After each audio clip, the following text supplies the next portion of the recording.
Welcome back, everyone. Welcome back to another week, another edition here of the KSL, the Korean StarCraft League. I'm of course Josai VIP. With me, I'm joined by these amazing players, by the people in chat, and by my plushies as well. Welcome, welcome, one and all.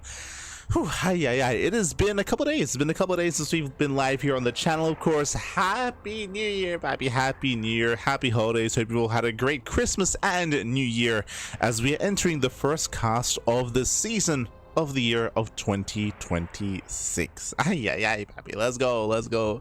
So again, I hope you all had a great time. We did take, I want to say, 3 days off, right? At least from casting. We took off the 2nd, the 1st, and the 31st. Actually, more than that. Jesus, oh my god, we actually haven't casted since Sunday.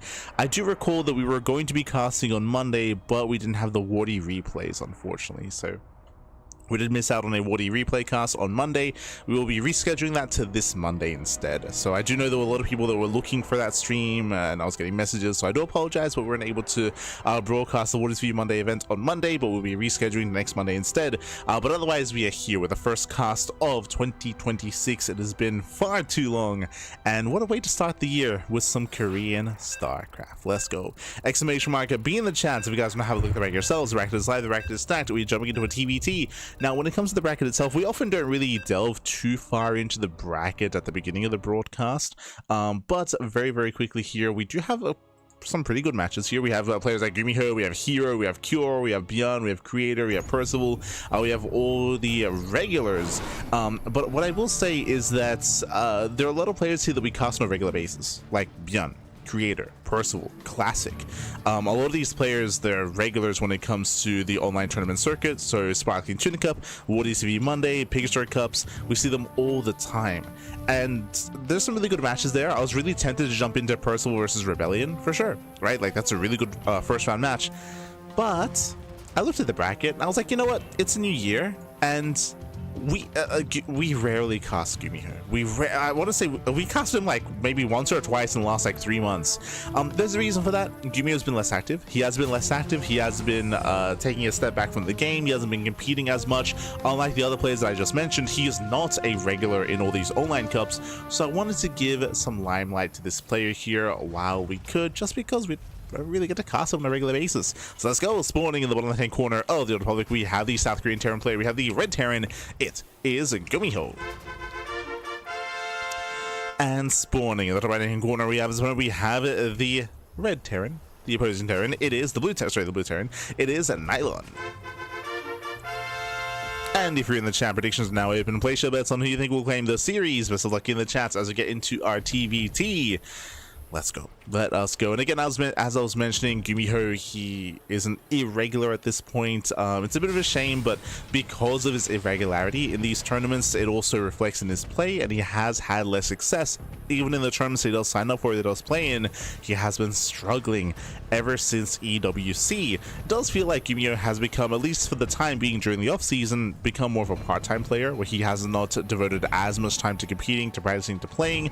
And again, you know, that reflects in his overall play, but that's why it's great to see him here in the beginning of 2026, and we'll see how he compares, we'll see how far he can go, we'll see how he does.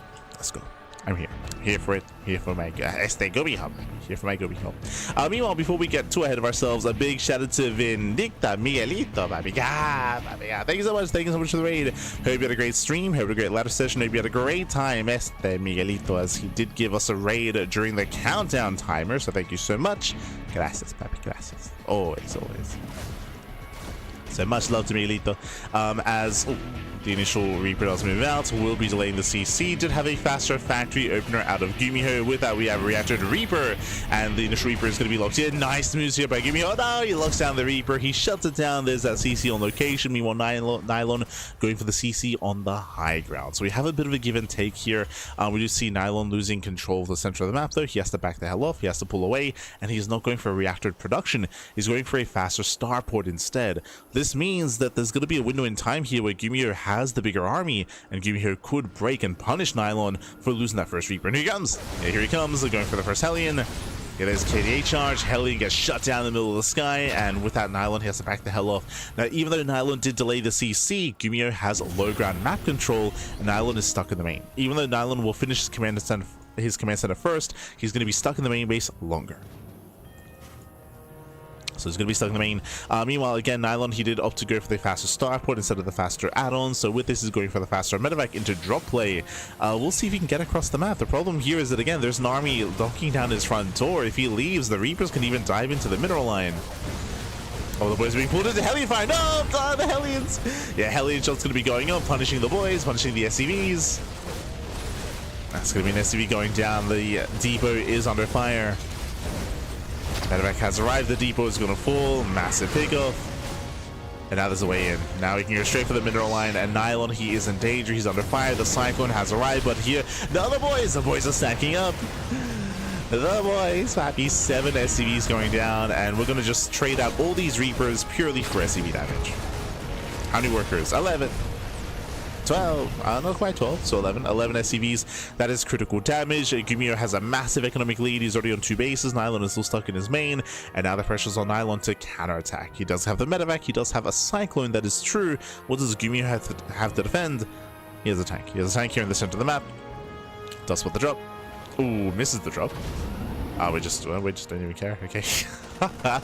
We didn't even care about it. Yeah. He's just boosting across. There is a defensive tank back at him for Nylon. But the tank is rallying. No, it's rallying. Oh, the move command. Yeah, it gets no damage. 0 damage done from the tank. The tank goes down. The opposing tank will siege. We're came to production. Nylon desperately going into the main, doing what he can. But the production should handle this. And the boys are being pulled. Cyclone is dealt with. And GuMiho, he has on a GG gets called, and GuMiho, he will take game number 1. Whew. GG. So fix up the green screen. But GG will play with that. GuMiho will take a lead in the series, and we'll see if he can extend that lead even further. We'll see if Nylon can bounce back. Of course, Nylon, he is a more amateur player stepping into the ring here against GuMiho. But regardless, a big shout out to Nylon for actually taking part and competing and facing off against GuMiho. Let's go. Right, let's go. Just catching up in the chat. Happy New Year. Happy New Year. Yes. Quack, happy quack. Hasta luego. C007 in the chat. Gimme God.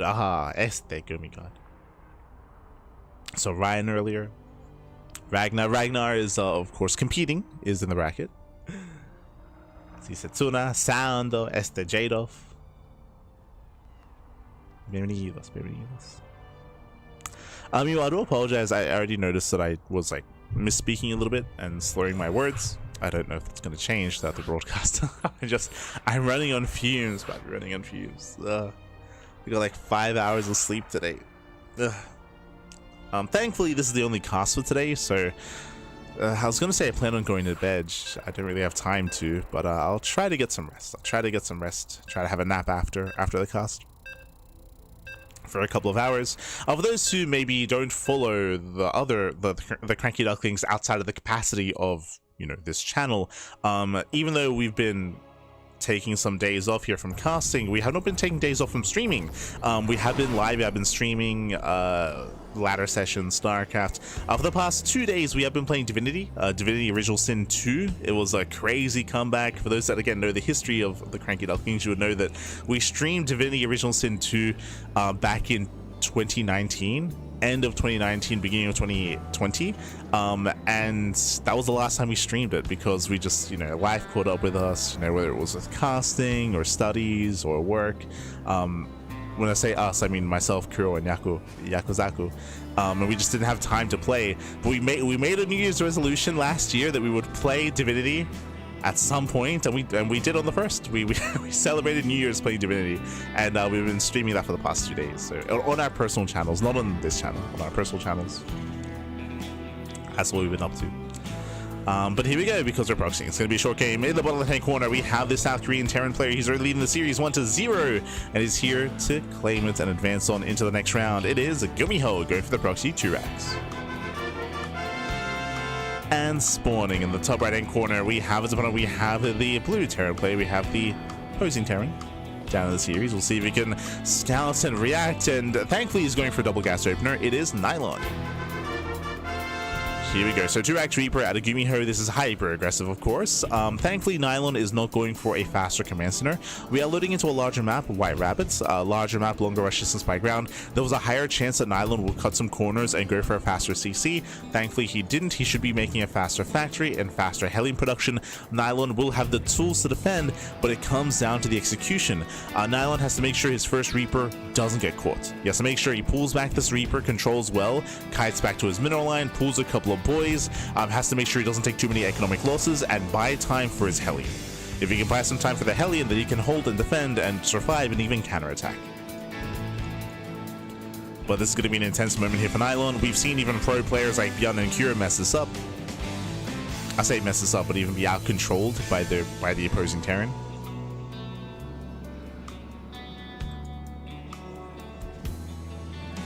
And here we go. Reapers are moving in. Oh no, he gets caught. Yeah, he gets caught out. That's a lot of hits already on the first Reaper, and he's going to get caught out. The boys are being pulled. Does he get away? Oh no! Can he get away? He can. The Reaper gets sniped. Massive pickoff, and now the second Reaper will go down as well. Oh god, 2 Reapers full. We still have 3 Reapers for GuMiho. SCVs are now going to be going down, and now we can start to camp at the production.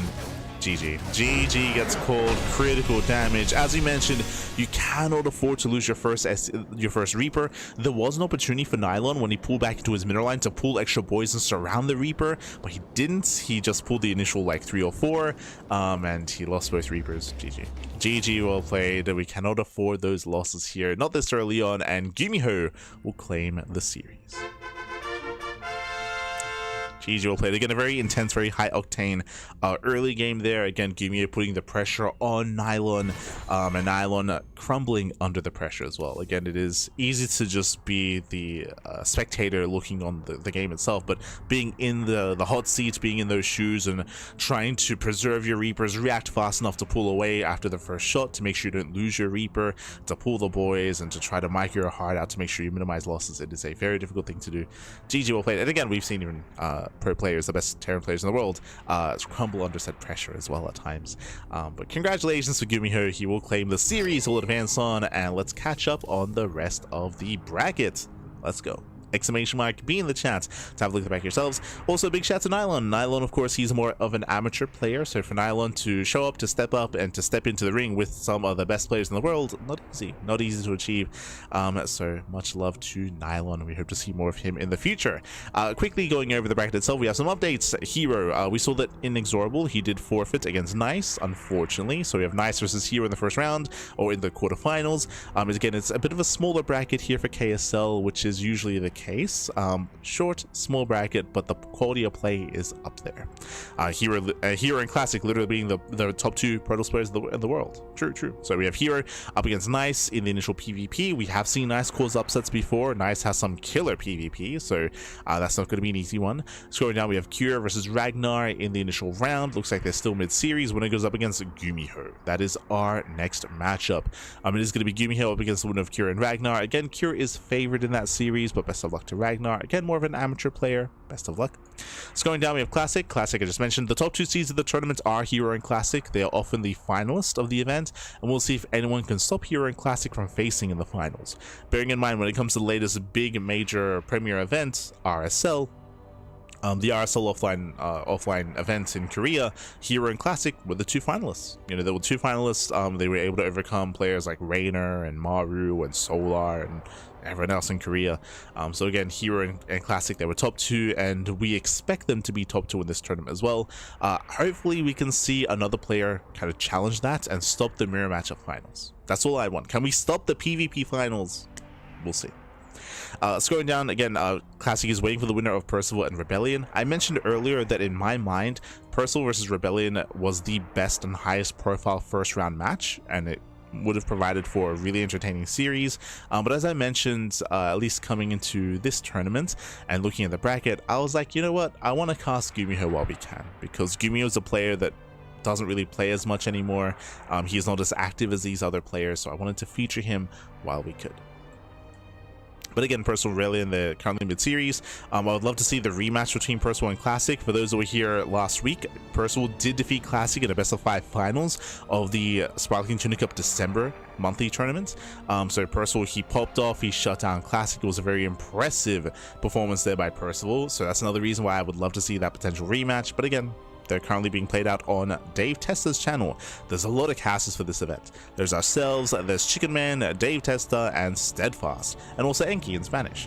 When it comes to the event itself, when it comes to the organizing of the event, a big and special shout out to both Chicken Man and Dave Testa. Without them, this event would not be possible. They do fund the events, they organize the events, they brought the Patreon together as well. Whenever there's not enough money for the event via Patreon, they always put in their own funds as well to keep the event going. So much love to Chicken Man, much love to Dave Testa. If you want to support the KSL, you can do so via the command in the chat, !KSL, and you will get a command or a link to the Patreon of the Korean StarCraft League. So you can support the event. So on that a little bit further, here we have Byun. Byun is waiting for the winner of Creator and Triple. That was the other high profile match that I saw, which was Creator versus Triple into Byun, which could also be for a very high profile matchup. What looks to be a lot of TVPs down here in the lower half of the bracket. We are focusing on the mirror matchup portion instead, with GuMiho into most likely Cure into a TVT. But we'll see. We still have some downtime. We still are waiting for some of these players to wrap up their matches. Quack, quack, quack.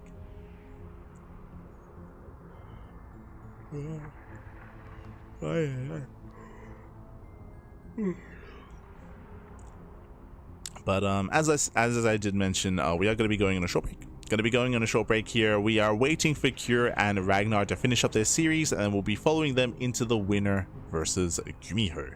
That is going to be the plan. When it comes to the structure of this tournament, it is single elimination all the way into the finals. It's best of 3 until finals as well. Sometimes we have people asking about, are the semifinals going to be held, depending on the event. The answer is it depends on the event. Oh, I see in the YouTube chat. Finally able to watch live. Let's go.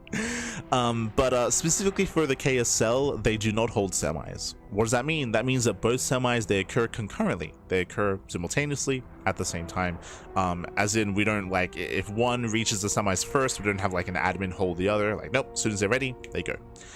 So because of that, there are some weeks where maybe one half of the bracket is significantly faster and the other half is significantly slower, and it lines up where we get to cast both semifinals. Like, we get to cast first one, the upper semis first, then it finishes up in time, then we're able to catch the lower semis. But more often than not, they happen at the same time, and we only get to cover one semifinals match. At least in this channel. Again, we have Chicken Man, Dave Testa, and Steadfast covering their own respective matches. I know that Dave Testa is in Percival versus Rebellion.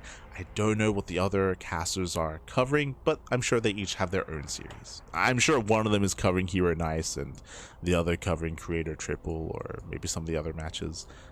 Hard to say. But again, for now, we're going to be cutting to a short break. We should be gone for a couple of minutes here, and when we come back, we will have our quarterfinals match. We'll see you soon. See you soon.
And welcome back, everyone. Welcome back to the KSL, the Korean StarCraft League, week number 84. Welcome back to the quarterfinals. I hope you enjoyed that lovely break. Hope you were able to be given the opportunity to get some snacks, get some food, get some water, drain your disruptors, massage your marines, because now it is time to jump into our TVT. Spawning in the bottom left-hand corner of Tourmaline, we have the red Terran player. We have the South Korean Terran representing Team Liquid. It is Cure.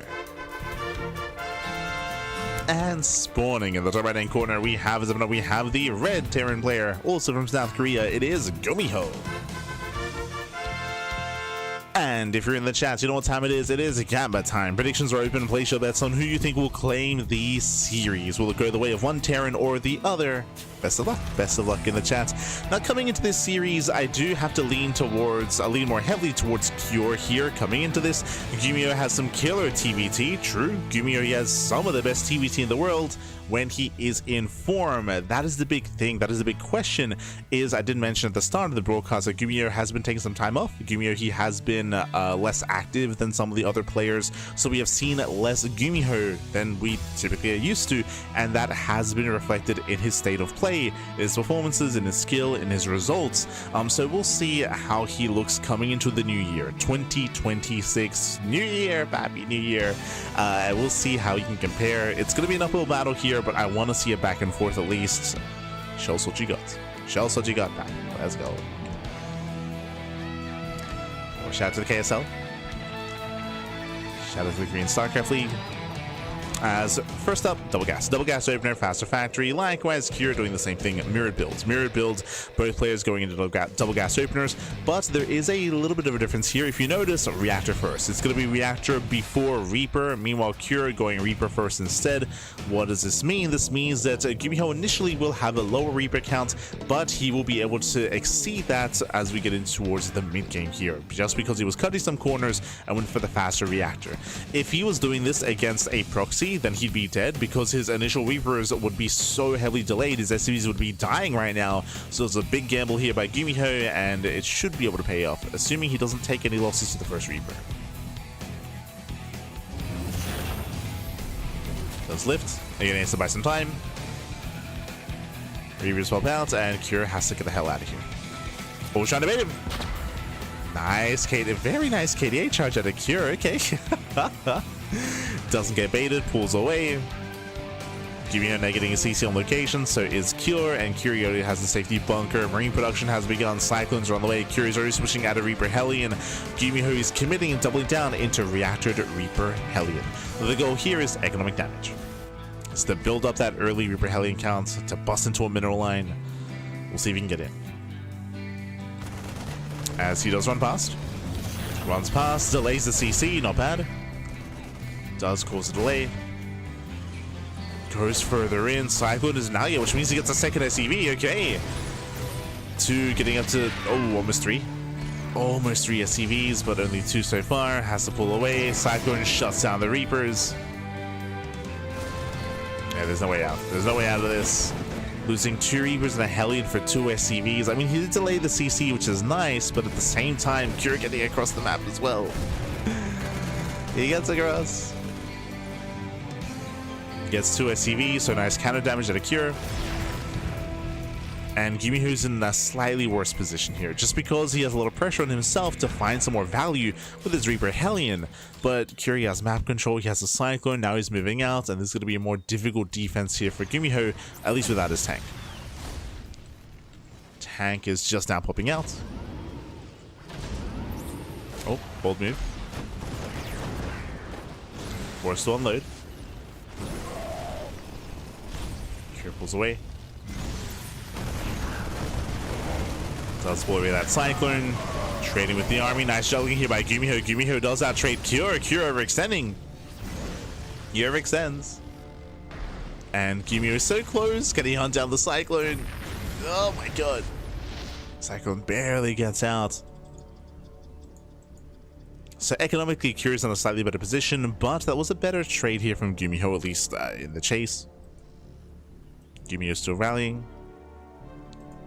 And I believe GuMiho should have a higher, no, it has an even tank count.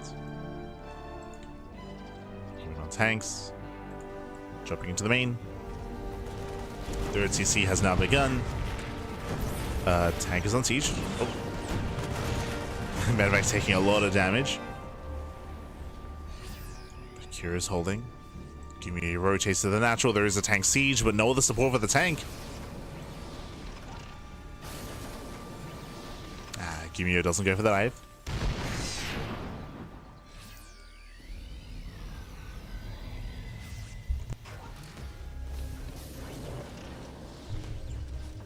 Doesn't quite go for it. Behind this, I see a second factory, no third TC, so GuMiho is not just going into mech, but this is a very committed build with a very late third. Remember, Kira's third base is almost done. So Kira's building up into the mid game, meanwhile GuMiho is meching it up.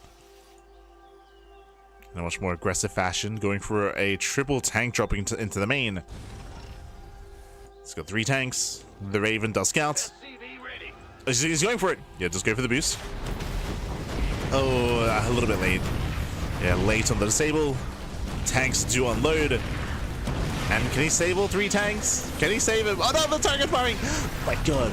Yeah, Medivac barely gets out. That's going to be 2 tanks going down. That's a hefty loss for GuMiho, losing 2 tanks for 3 SCVs. Now he's getting his third base on location, very late third. And GuMiho, he's lost control of the center of the map. Does siege though. Nice tank volley.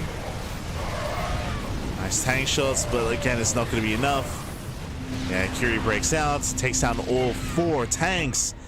I was 2 tanks dying in the main base, 2 tanks dying out here as well. So GuMiho losing 4 tanks. Forced back. And the problem here is that GuMiho cannot relinquish map control. He has to fight for it, otherwise he'll lose his third. Right? He has to fight for his third base. He chose to get it on location. GuMiho, he has to make a stand. And so far so good. He is pre-siege, thankfully. Vikings A land. GuMiho holds. He does hold on.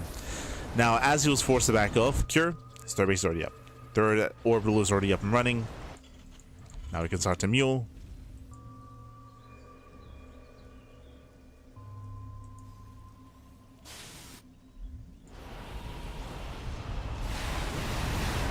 Oof. Nice catch on the Raven. But GG. GG gets caught. GuMiho gets caught out on the map. And Cure will take the game. We'll take the game. We'll take a lead in the series. Again, just a really rough start there for GuMiho. The whole purpose, the whole goal of getting into the second factory is to build up and to maintain a tank lead and to contain your opponent to make it for the later expansion. But remember, he lost 4 tanks. He lost 2 tanks trying to doom drop into the main. So it was a really big risk, a really big gamble for GuMiho to try and attempt to drop into the main base. He was punished for it. Lost 2 tanks. They lost 2 more here in the center. When you're playing mech and to lose 4 tanks immediately, like that was just a brutal start. And again, GuMiho, he was hoping that maybe he could maybe drop across the map or find some damage, but too many losses too quickly. GG. And with that, Cure takes a lead, and Cure is 1 game away from claiming the series. We'll see if he can claim it here and now. Now, what are the chances that GuMiho plays mech again? Now, we are going to be loading into a larger map, so if GuMiho does play mech, I would assume it'll be a more economic variation. What I mean by that, we're going to be loading into White Rabbit. White Rabbit is a very large map of the map pool. Tourmaline has a very short rush distance by ground, by air, open bases. Being aggressive in the manner that GuMiho was makes sense on Tourmaline. The map can help you with that. Here, the map is working against you, so we're expecting a faster third base. We're expecting more focus on the mid game here, but we'll see if we can get there. As spawning in the top right hand corner of White Rabbits, we have the South Korean Terran player. We have the blue Terran for Team Liquid. It is Kyor. And spawning in the bottom left hand corner, we have as opponent, we have the red Terran player, the South Korean Terran. It is GuMiho.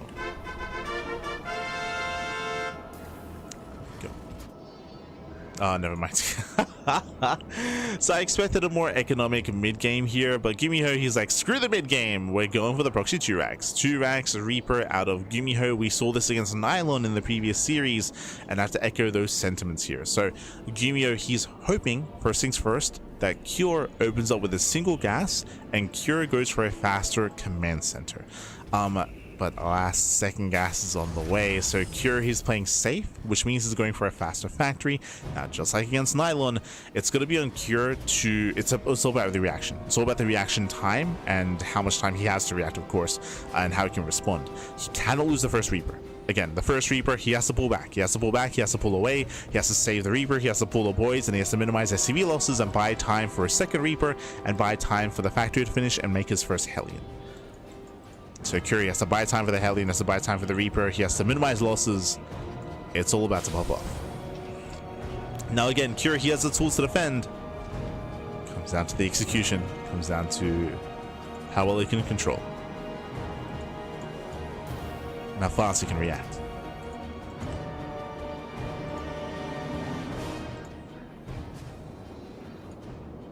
Now, Cure does go for the SCV scout. This does give him a heads up. SCV scouts are very rare. Very, very rare in TVT. So the SCV scouts confirms there's no CC on the low ground. Oh, does he pull away in time? He sees! Yeah, he pulls away. Whew. Okay, very clutch move here. He does scout. He pulls away. He will not take the first hit on his Reaper. Instead, he shoots first. So Cure shoots first. Cure, he maintains the high ground. He zones away. He may lose one SCV. Oh my god. Nice KDA charge. Loses one. The factory finishes. Yeah, factory does finish. Hellion's on the way. He's going to lose the second SCV. Oh, barely not. So just one SCV has gone down. So far, better defense from Cure, but not out. Oh, we'll lose one Reaper. But again, he has to buy time for the Hellion. Nice setup here. Very nice. Oh my god, free damage. Free damage by Cure, and again, a very nice defense here. He lost one Reaper and one SCV. The Hellion has arrived, and Cure holds. Cure, he has held. The proxy 2 racks did not do critical damage, and the game will continue. We have a GuMiho transitioning back at home, factory into a CC on the low ground. Reapers, they go back in. Hellion is set up. Second, Jesus, now we have two Hellions. Oh, we have to get out of here.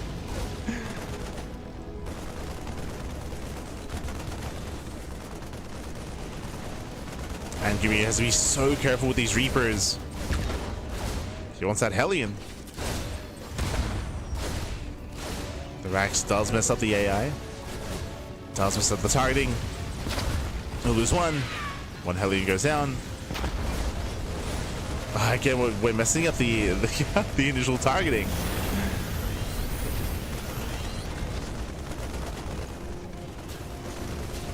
As I mess up the he steals the add-on. Let's go! GuMiho stealing the add-on, disrupting the add-on swap. This is going to be a Cyclone, by the way, so heavy delay on the Cyclone.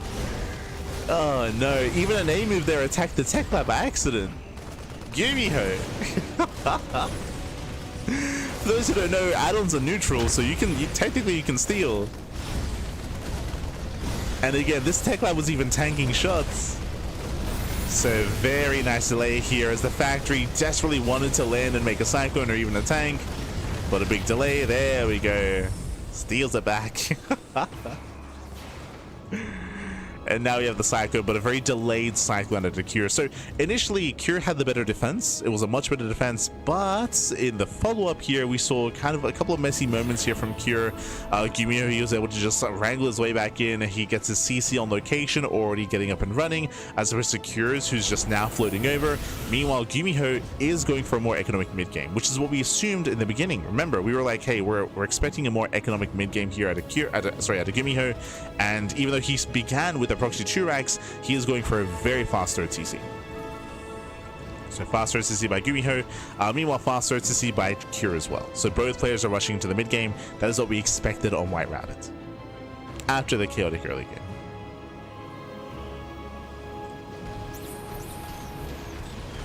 And we'll double Cyclone job. There's a lock on, but the medevac does break out. At the same time, Reaper's into the main base, getting more SCVs, and GuMiho is just pulling Cure apart. He's pulling him apart. Where are the KDA charges? I love this time. Not quite. Yeah, not quite, but still 5 SCV kills. Meanwhile, drop back in. Oh, it's going to be a one-way trip. Cyclones, they pick up some Reapers, they pick up some Hellions. Can he get out? No, shot. Oh my god, barely. Really does pull out a main. Very nice drop here by GuMiho. Getting more damage done, and GuMiho is popping off. He's popping off. He gets a full scout of the main. He confirms the bio. He confirms the third CC. Meanwhile, no surprises here, but GuMiho, he is playing mech, going for additional factories. So GuMiho is making it up, but again with a faster third. So a greater economy this time. And honestly, GuMiho is looking pretty good. Looking good.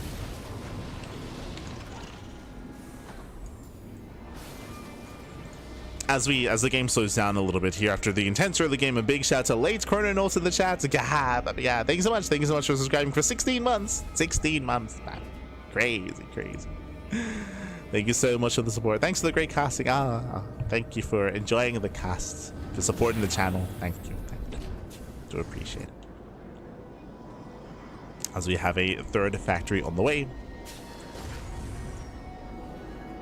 Securing himself, and from here the game should slow down. Again, the game should slow down. We should be able to get up to full 3-base saturation, work towards a 4th CC, get into double upgrades. It is going to be up to Cure to try to break the defensive and the turtling GuMiho. So Cure just has to wait for his upgrades, and then he can start to be active. But the pressure is going to be definitely on the blue Terran to find some damage and to slow down the meching player from maxing out. It is going to be a terrifying max out.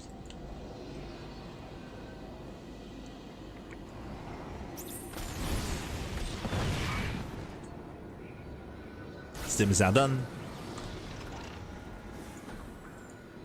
Kira can look to hunt down the Cyclones.